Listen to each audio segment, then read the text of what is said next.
morning, everyone. Welcome to the summer 2024 edition of the 7AM Novelist. I'm Michelle Hoover, your host. Now, this summer, we're interviewing authors with new books, focusing on a single craft element the author really had to wrangle with in order to make the book work. Today, I'm really happy that we get to talk to the wonderful Crystal King, whose latest novel, In the Garden of Monsters, releases in September. She's showing the cover for those of you that are watching the video. We're talking to Crystal about writing about real people, particularly really problematic people, as well as writing familiar stories and places. Good morning, Crystal. Thank you so much for being on the show.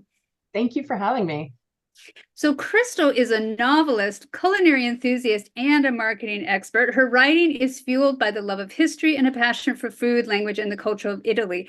By the way, when I went to Rome recently, Crystal was, I asked Crystal, Crystal, help, where do we go? And so we basically just checked off everything that Crystal told us to do. And it was fantastic that we basically had our own tour guide with us, though we weren't able to join her actually there. So she has taught writing, creativity, and social media at UMass Boston, Boston University, Mass College of Art, Harvard Extension School, and Grub.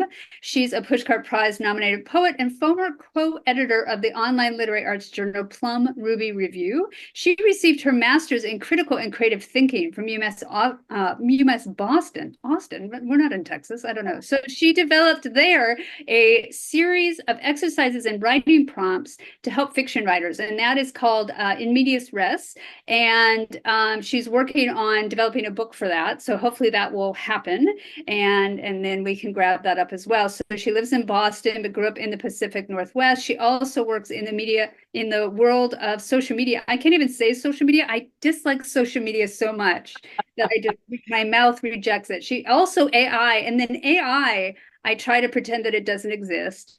That's my way of coping with that whole thing, as well as marketing and community management. So thank you so much for being with us. Can you give us an overview of your newest book? Yeah, so my novel, which is called In the Garden of Monsters, it's a retelling of the Hades and Persephone myth, but it's told from the point of view of a model named Julia Lombardi, who is taken to the garden in 1948 by Salvador Dali. And while she's there, all sorts of really interesting things happen to her. The garden itself is this crazy place, and the story was just this amazing, fun thing to write. But basically, it's a swerve on the whole Hades and Persephone myth. Oh, that's so exciting. I absolutely love stories like this. And I'm, since I've been living in Cyprus, I've been looking at doing something on my own. Aphrodite is obviously the major, but she's kind of bitchy. Like I Yeah. can't find a way into her. Like I can't really do a feminist retelling of her because it's like, hun, you're just not a very nice person. That helps us work our way in actually to our topic at hand. How do you now? Aphrodite obviously wasn't a real person, though maybe some people think she was. Salvador Dali, Salvador. problematic person. Now, I found myself somewhere in northern Spain in the middle of nowhere, and his house happened to be there. And we're Oh, like, you went to his house. yes, that house that practically burnt down or almost burnt down. And The penis-shaped pool. he got caught in the fire there. It's a gorgeous house. But it's really in the middle of nowhere. Like you Yep. would not otherwise be able to tour it. So I got really interested and obsessed with Dolly and just his whole background. So I love that he's in this book. Okay, talk about him and how you're able to use him and the benefits and problems with using him in the book. Yeah, so the reason I decided to add him was something I really grappled with. So when I was trying to figure out I was talking to somebody during COVID. I was talking to my friend Chris Walder, who wrote this amazing Gothic novel called Unnatural Creatures. And I was talking to her about some frustration I had with one of my books that just wasn't selling, which was mostly COVID related.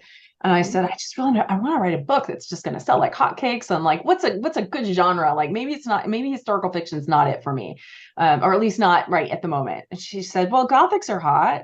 I was like, oh, if I'm going to write a Gothic, what would I write? And so I immediately thought of this garden, which I had visited. It's in Bomarzo, Italy, and it was created in the late 1500s by this guy Vicino Orsini, and it has all of these stone monsters in it. And it has a mouth to hell, which is a carved, you can walk into it. It's like this mouth and carved in stone.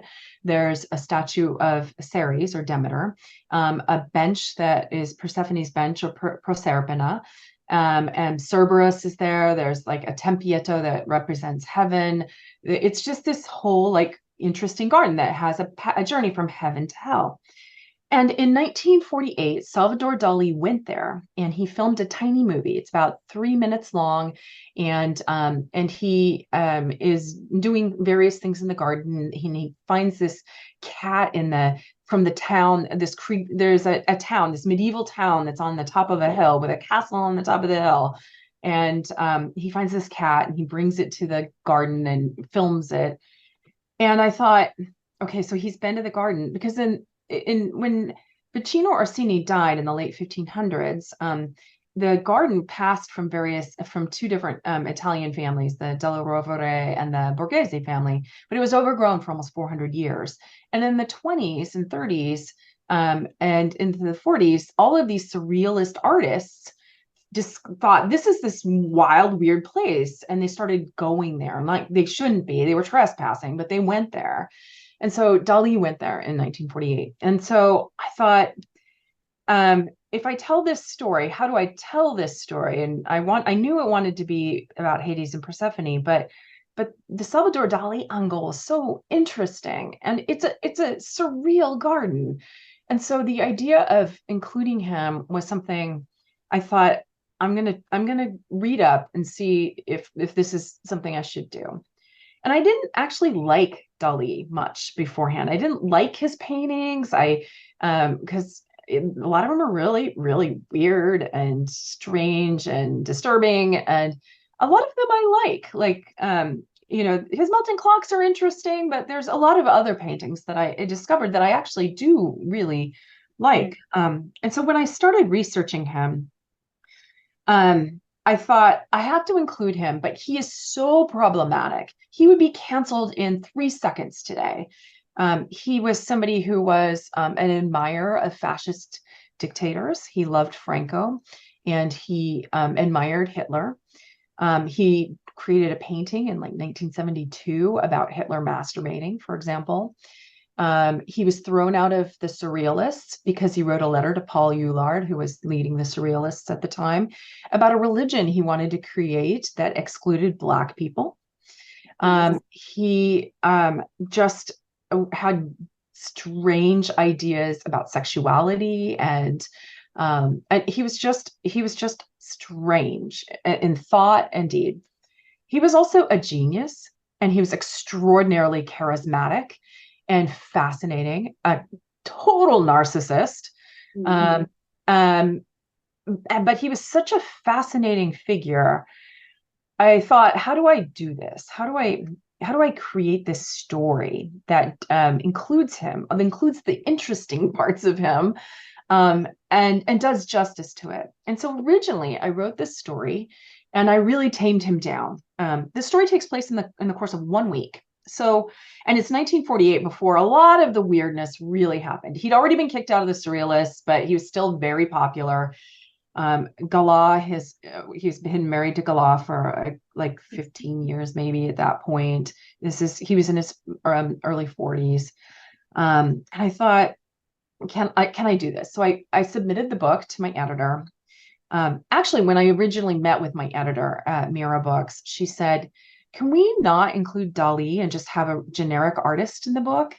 And I had already written the whole book, and it depends on Dali. The book, he's not the main character, but the book really depends on who he is and why he does, and who he is explains a lot of why he does what he does. And so I couldn't imagine rewriting this book in any why did she? Yeah, why did she or he want? Yeah, because he's so problematic. And the idea of maybe this book going out in the world and having it be canceled, how could you write about this guy? this was one of those meetings where I was like, I might lose this opportunity, but I just couldn't compromise that. Like, this is what the story depends on him. Yeah. So she said, okay, then that's fine, but you need to make him worse. And I thought, okay, I can do that, because it's so easy to make him the way he is. So I really tried to do the best I could to explain some of the more radical ideas that he had. There's some passages in there where he's describing, like there's a passage where he describes this dream that he has, that he likes to think about a lot, about when he dies, all the maggots that eat his body, for example. He thinks about that and loves the idea of it. And so and then what my editor also wanted was for me to have my character react to those bad things about him. So instead of glossing over it all, I have her really reflecting on a few things. And it ended up making the story better, because like one of the things that wasn't in the original version was Dali didn't like women.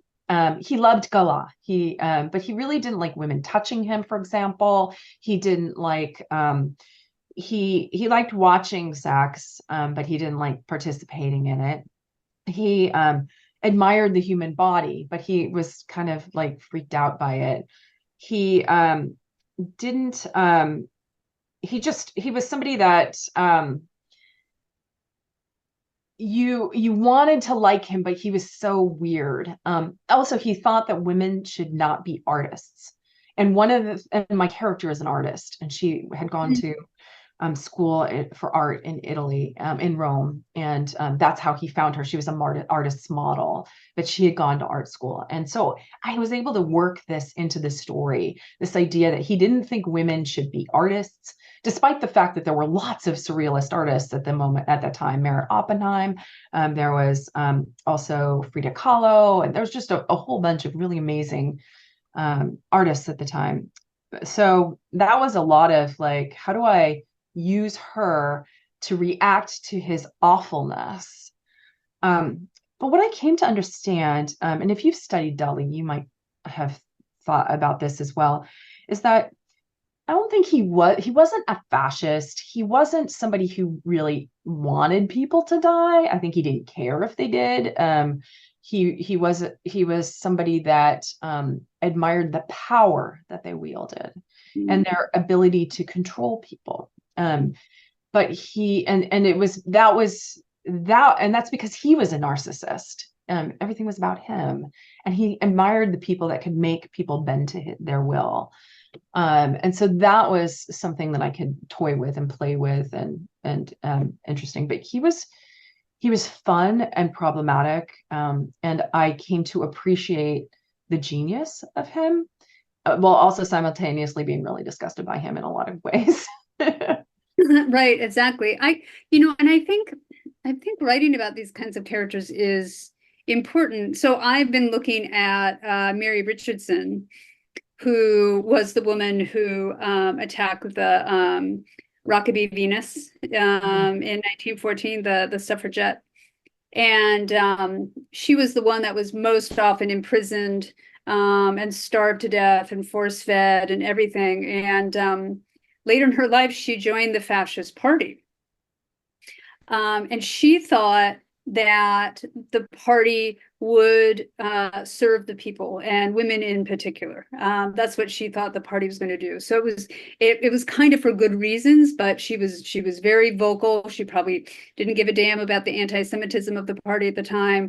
And so I also think this time period, people just get caught up in these very kind of, well, and we're seeing it today, very angry movements that they think are going to solve things and undo the way that things are now. And she only was involved for about 2 years, and then she quit, and because she realized these people aren't serious about the things that I thought they were. Yeah. And so, but people won't let go of that. That's like the stamp now. Oh, she's the one that became a fascist. And so to even think about her or write about her seems unconscionable, because, how can you write about a character like that? And yet I think it's important for us to look at characters that develop into these difficult personalities, just society wise, just as we're like looking at how do people become these people and how do they gain these ideas. And then of course they're much more multifaceted than just that particular idea. I love that you're using your main character. That probably brought out what allowed you to represent some of the sexism at the time through another character, right? And then you need the other characters to be reacting to what main character, what Salvador Dali, I know he's not your main character, was saying, so that the reader knows, oh, these aren't ideas that the author supports, right? Yeah, these aren't exactly. ideas the author is espousing, that you have to have the other characters react. And I see that in some writers' manuscripts that I'm working with. I'm like, why aren't they reacting to what this person is saying? Because otherwise we're going to think that you agree with it. Did that allow you to bring out parts of her character that you weren't able to access otherwise? Yes, definitely. And it changed a lot of the way that the book unfolded, particularly in the ending of the book, because and it's hard to, not without giving too many spoilers away. The ending of the book is, there's a lot happening, and Dali does something that's actually really reprehensible, and yet he finds a way to redeem himself. And so there's this conflict, this double character of him that I played with. I certainly probably gave him some traits that were not maybe exactly him, in the sense that how he ended up feeling and being with Julia, the main character. But it worked for the book. So but I think I did so much research on him. I read his autobiographies. I watched every video that I could of him talking. Like, I really tried hard to do him right, and imagine him in this scenario. What would he do? And so I think it definitely enabled me to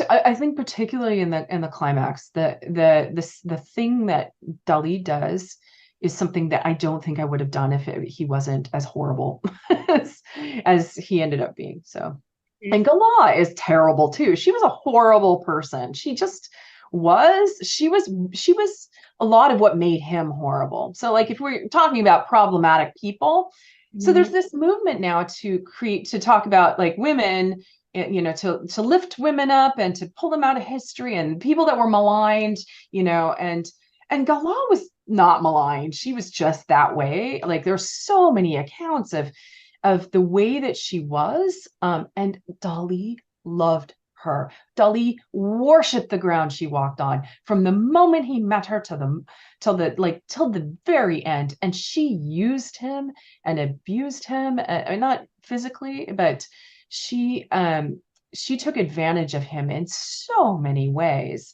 And so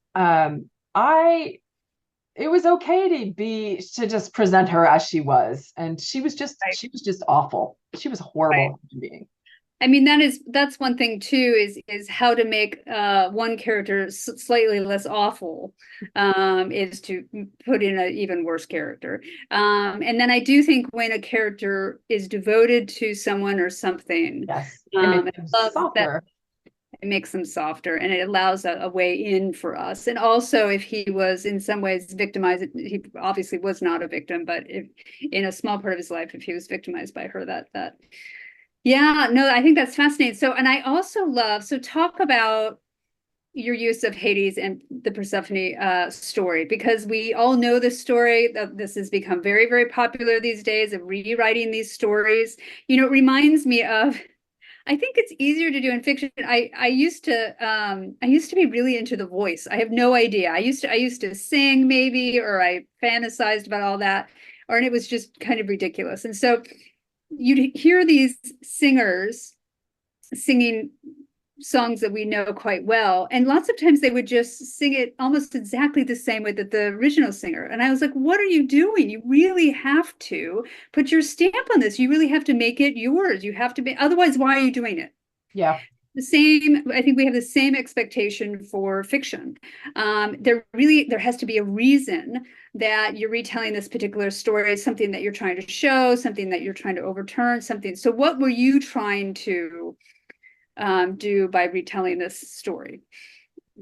So this story has been done a lot, and there's still a lot of books that are being written about her. I think Madeline Miller is working on a Persephone book. And Oh, I'm blurbing a book by a woman named Angie Paxton called Seeds that is coming out in the spring. That is all Hades and Persephone.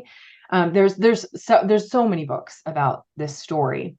For me, the only reason that I began writing about it was because the garden has all of the elements of the story. And that was interesting to me. And that the garden was created in the 1500s. That also gave me an opportunity to really change the story. Because if the garden had real elements, but it occurs later in time, what does that mean? And then if I bring Dali into it in 1948, that's even different, even more different, right? So how do I use this garden and the various time frames that are possible with it? And so that enabled me to really think about, like, well, why is Hades and Persephone here in this garden? How do those statues affect the story, and why? And I completely changed the myth in a lot of ways. Like, it's good. a very different story. It's still a love story between, well, and some stories between Hades and Persephone are not love stories. And even if you go back into time, some of the ancient myths have them um, end up where I mean, all the stories, she's kind of torn away from her mother and ends up in hell with him. And some stories, even in ancient times, become love stories, and some just become a, like, how do I get the hell out of here kind of story. Um, that is not what happens in my book. The relationships between the three main characters, Hades and Persephone and Demeter. I use the Roman names in my book, though, because it's set in right outside of Rome, an hour out of Rome. And so I thought, this is set in a very different time frame. I'm going to just change it all around. And I change it in a way that one of my friends, who we both know, Henriette Lazaridis, whose book Last Days in Plaka just came out. She was just absolutely, you can't do this. You can't do this to this book. You can't do this, because she's Greek. And a lot of Greeks still consider them, the Greek gods, their ancestors. And she's like, these are my ancestors. She said that, which just cracked me up. But she's not alone in thinking that. There's a lot of people who may very well be unhappy with the way that I decided to change this myth. But it works for the story, and it's crucial to the way everything unfolds. And it's a surreal story. And so if I surrealized the story a bit, hey. Yeah. What did you want to say? And so I think you can't tell us a lot more about how you're changing it, because that gives away key moments in the book. And so we want to be able to read the book afresh. But was there something that you were trying to say in the way that you changed it about, I don't know, about love stories, about these particular characters, about this garden, about history? Yeah, so I think that so the story of Hades and Persephone is such an ancient story, and it's set in ancient times, and everything about it is like, being torn from the mother, and there's a lot of like the fight against the patriarchy, and there's rape, and just like there's awfulness that occurs in that original story. And I didn't want that kind of story. I wanted to make it a bit more contemporary and more relatable to people today. I wanted the relationships to be a little bit more familiar in the sense of how we live our lives in the world today. Because I think that that's the way that story unfolds. It's not the love story is still this, that will always resonate. And the idea of some of the basic ideas will continue to resonate. But the way that it all happens, it's not how our world works. And so, despite the fact that this is a very surreal book, the story of the lovers, I think, is very contemporary. And that's our way in. Yeah, and that's our way into the history too. Great. I love that. And I think well, I love Henriette. She's a champion among local writers for us. I think it's great that you've already got some of that feedback. And I think, I always think about I always say the apologies, but I always say, okay, the old man in the back, when you're doing a reading, he's always going to stand up and tell you what you got wrong. I've had a couple of those old men at my readings. And so you better be prepared. So hopefully you've gotten some criticism, and even harsh criticism, to help you prepare for some of this when you publish a book and take it out to the real world. And I think what's important is knowing, okay, that wasn't my intention is this. Your intention might be something else if you had written this story, Mr. Whoever you are in the back of the room. But my intention was this, and so that you can handle those questions and those criticisms differently, because it's just you know why you did things, the direction you wanted to take, and that criticism then just kind of rolls off your back because it's like, well, that's not what I was doing. That's not what I was trying to do. But I think it's interesting that people are so tied to certain stories that the idea of changing them is really upsetting. Like when people talk about like they might want to redo the movie Princess Bride, I'm like, I get really upset about that. Do you not touch that movie, right? So, but there's certainly room in the for retellings. I mean, isn't the idea that there is no story already untold? So you have to put new spin on everything, right? So well, and these myths too they were already retold over and over again in ancient times and changed. I mean, I also try to look at Ariadne because I'm interested in Crete, and some people they don't know exactly what happened to her.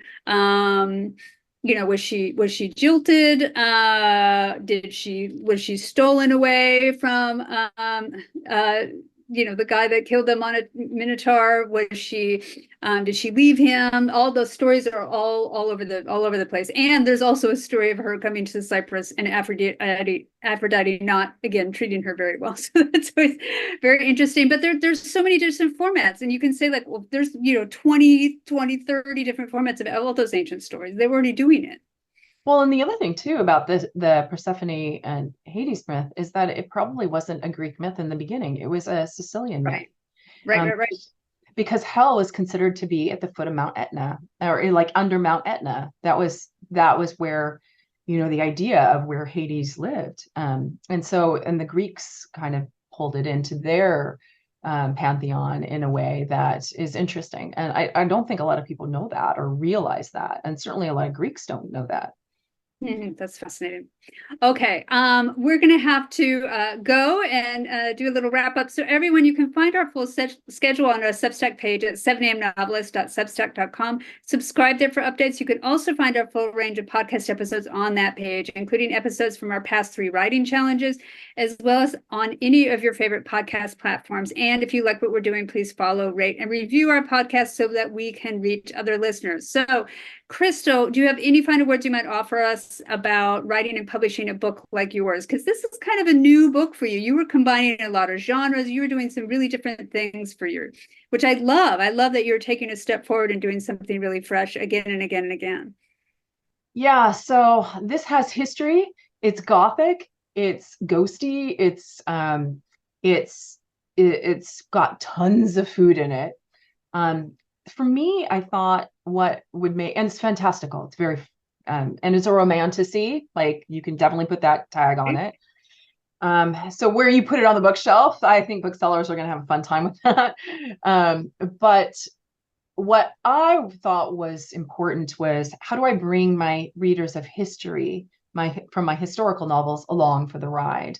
And Right. so it has these historical elements in it, and it has all the food in it that my previous books had, but yet it has these new spins on everything. So I'm a marketer by trade. So for me, I don't want to lose those readers. I want to bring them in. So this was a great way to start to bridge that gap and bring those readers along for the ride. So therefore, when I start to tell stories that may be continuing in that same sort of strange vein, or a little bit more magical realism or fantastical, hopefully that they'll stick with me. Have you had any issues with combining those genres with your editor or your house or the salespeople as they take over? I know it's the bookstores are probably ordering it now, have already ordered it. Where do we, again, you even mentioned, where do we put it? Have you had any issues with that, and how have they solved I that? Or I've noticed that like my publisher they're doing different promotions geared towards different audiences. So they're certainly billing it as romance in a lot of ways and romantasy. I'm sure at the Halloween season, it's going to go in Gothic, like very solidly, because it's definitely got a lot of ghosts and creepiness in it. But not scary. It's not scary. The food angle is one that I'm certainly going to play up because there's so much food in this book. And so I'm working on a downloadable cookbook that will go with it. So I'm seeing them, like we're doing different Goodreads giveaways that are targeted towards different audiences. I'm not sure what they'll end up doing, but online, at least, there's lots of opportunities to reach out to various audiences. I think that there'll probably be suggestions on where booksellers can put it, but I think it's good in some senses because um, the bookseller could actually decide what's going to work best for the audience in their bookstore, right? Mhm. So, because I'm imagining certain areas, maybe there's a younger readership that's more into romantasy in some places, and other places, might want more of the historical. So, I Yeah, think there's a lot more opportunity there. But you can solidly put this book in a couple of categories. So it's not something that's like, well, what do I call? It's not so weird that you can't figure it out. You can right. solidly put it in a couple places. And that seems a benefit, that you can actually try a bunch of different markets and see which one really hits or which one gets the pull. It seems like what they would want to do all the time, instead of just, in the book you're writing, as you said, it hasn't unfocused the genre that you're writing. It's just given it more possibilities there. Yeah. Yeah, definitely. I could hopefully reach some more readers that might not have known about my books before. Well, I'm excited, particularly the Gothic angle. I am all over that. I mean, some people have read my stuff and thought that I was doing Midwestern Gothic, and I will take that 100%. That's what I'm carrying forward with my stuff as well. So I absolutely love that. Okay. Thank you so much, Crystal, for joining us. It's been an absolute pleasure. Love talking to you always. And thank you as well to our listeners. I hope this conversation has been inspiring to you and gets you back to your writing desk. Good luck and good writing.